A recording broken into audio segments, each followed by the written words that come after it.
और आप विक्रम बेताल सीरीज सुन रहे हैं और ये इस श्रृंखला का 9वां वीडियो है और इस कहानी का शीर्षक है पिंड दान का अधिकारी कौन।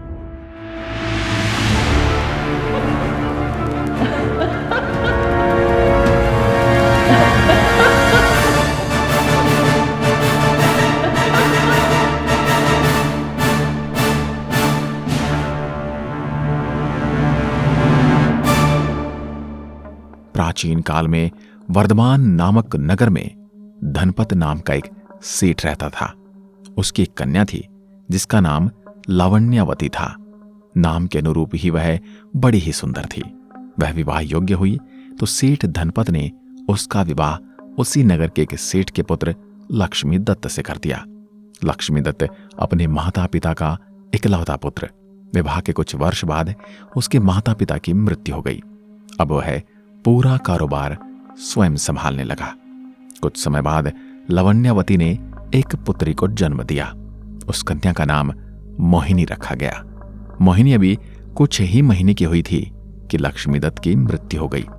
लक्ष्मीदत्त की मृत्यु के बाद उसके रिश्तेदारों ने मिलकर योजना बनाकर लावण्यवती को न केवल एक एक पैसे के लिए मोहताज कर दिया बल्कि उसके तन के गहने भी छीन लिए। उसे जब अपने प्राणों का भय हुआ तब अंधेरी रात में अपनी पुत्री को लेकर चुपचाप वहां से भाग निकली। अंधेरी रात में बच्ची को गोद में लिए भागती हुई भूख प्यास और थकान से उसका बुरा हाल हो गया था। अंधेरे में लड़खड़ाती हुई चली जा रही थी। तभी उसका हाथ किसी के पैर से टकराया। डर के मारे वो पीछे हट गई। तभी उसे एक आवाज सुनाई दी, दुष्ट तू कौन है, क्यों मुझे कष्ट देती है। यह सुनकर लावण्यवती चौंकती हुई इधर उधर देखने लगी। तभी उसकी नजर फांसी के फंदे पर झूलते शरीर पर पड़ी। वो डरती हुई और अपने गलती की माफी मांगते हुए बोली, मैंने जानबूझकर तुम्हें कष्ट नहीं दिया, जो हुआ अनजाने में हुआ। झूलते शरीर ने कहा, जानबूझकर कोई कुछ नहीं करता, नहीं धोखे से कुछ होता है। इस संसार में वही होता है जो भाग्य में पहले से लिखा होता है। मनुष्य भाग्य में लिखे से बचना चाहे तो भी बच नहीं सकता। अब मेरी हालत ही देख लो, मेरी सारी संपत्ति तेरे काम आएगी, ऐसा मेरे भाग्य में ही लिखा था। यह सुनकर लावण्यवती चौंक गई और पूछा, तुम्हारी संपत्ति मेरे काम कैसे आएगी। झूलते शरीर ने कहा, हां, लाखों सोने के सिक्के जो एक मटके में तेरी प्रतीक्षा कर रही थी। अब बता कौन है तू और इस अंधेरी रात में इस छोटी कन्या के साथ कहां जा रही है। लावण्यवती ने अपना सारा हाल सुना दिया।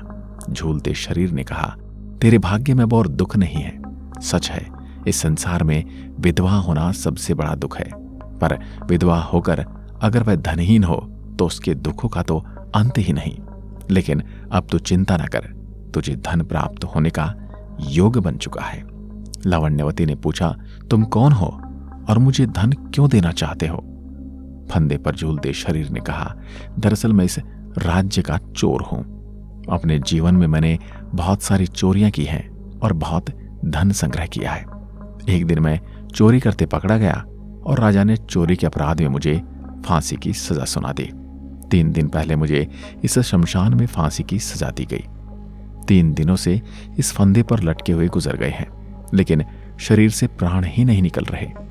लावण्यवती ने इसका कारण पूछा तो फंदे पर झूलते शरीर ने बताया कि मेरे मन में विवाह की प्रबल इच्छा थी, इसलिए सूली पर चढ़ने के बाद भी मेरे प्राण अभी तक अटके हुए हैं। मुझे इस तरह कष्ट में देख मायावी देवी प्रकट हुई और बताया कि मुझे कष्ट से मुक्ति दिलाने वाली आएगी और अपनी बेटी को तेरे साथ फेरे लगवा देगी। 7 फेरे हो जाएं, उसके बाद तो उसे अपने गड़े धन का पता बताना, फिर तेरे प्राण निकल जाएंगे। चोर ने कुछ देर रुककर कहा, क्या तुम अपनी कन्या को मेरे चारों ओर 7 चक्कर लगाने का वचन दोगी। तुम्हारे यह करने से वह धर्म रीति से मेरी पत्नी बन जाएगी। यह सुनकर लावण्यवती ने कहा कि उसकी बेटी तो अभी छोटी है। सूली पर लटके चोर ने कहा, हां, यह बात तो ठीक है, लेकिन इससे एक धर्म पूरा होगा। सुनो, जब तुम्हारी बेटी युवा अवस्था में पहुंचे तो अपने घर एक ब्राह्मण युवक को बुलाकर उसके साथ अपनी बेटी को एक रात गुजारने की अनुमति देना। इस कार्य के लिए तो ब्राह्मण युवक को 500 स्वर्ण मुद्राएं देना। इस विधि से तुम्हारी बेटी गर्भ धारण करेगी। उसे एक सुंदर, योग्य और विद्वान बालक होगा। अपनी बेटी के बालक को एक लकड़ी के बक्से में 1000 स्वर्ण मुद्राओं के साथ रखकर उस बक्से को राजा के महल के द्वार पर रख देना। राजा उस बच्चे को पालेगा और राजा के बाद वह बालक राजा बनेगा। बोलो, क्या तुम्हें मंजूर है? लावण्यवती ने लोभवश हाँ कहकर अपनी कन्या को चोर के साथ फेरे लगवा दिए और चोर ने उसे खजाने की जगह बताकर अपने प्राण त्याग दिए। लावण्यवती खजाना लेकर उस गांव में अपनी बेटी के साथ रहने लगी।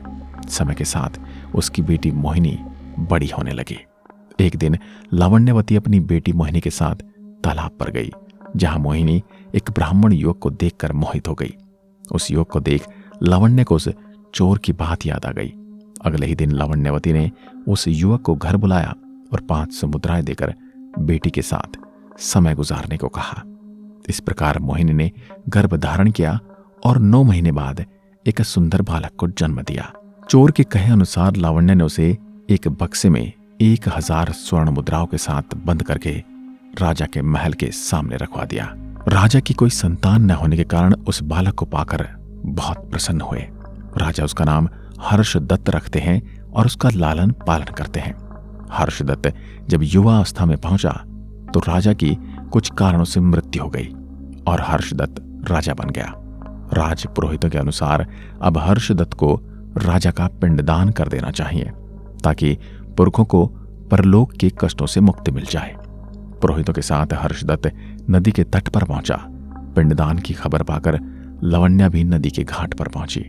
अपने पुरखों का नाम लेकर हर्षदत्त जब पिंडदान कर रहा था तभी नदी के जल से 3 हाथ पिंडदान लेने के लिए आगे बढ़े। यह देख हर्षदत्त और बाकी सभी आश्चर्यचकित हो गए। हर्षदत्त हैरान हो गया कि अब क्या करे। तभी लावण्यवती आकर हर्षदत्त के जीवन की सारी घटनाएं बताती है।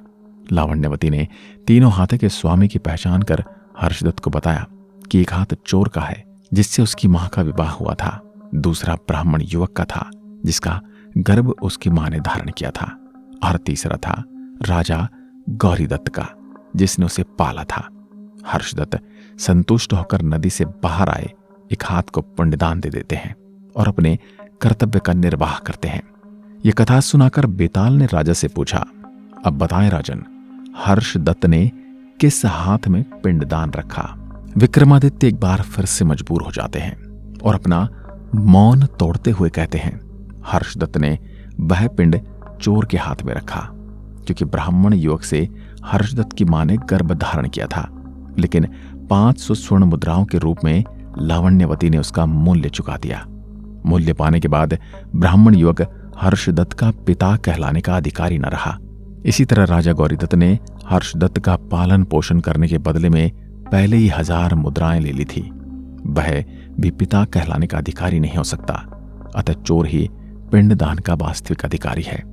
किसी व्यक्ति से आसक्ति का अशांतकारी मनोभाव हमारे चित्त की शांति को भंग कर देता है और आत्मनियंत्रण को समाप्त कर देता है।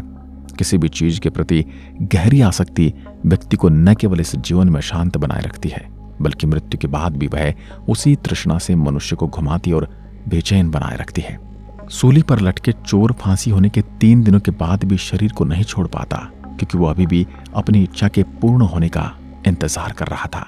विक्रमादित्य का उत्तर पाकर बेताल संतुष्ट हो गया और बोला, राजन, आपने बिल्कुल ठीक कहा, चोर ने ही पिंडदान पाकर मुक्ति पाई।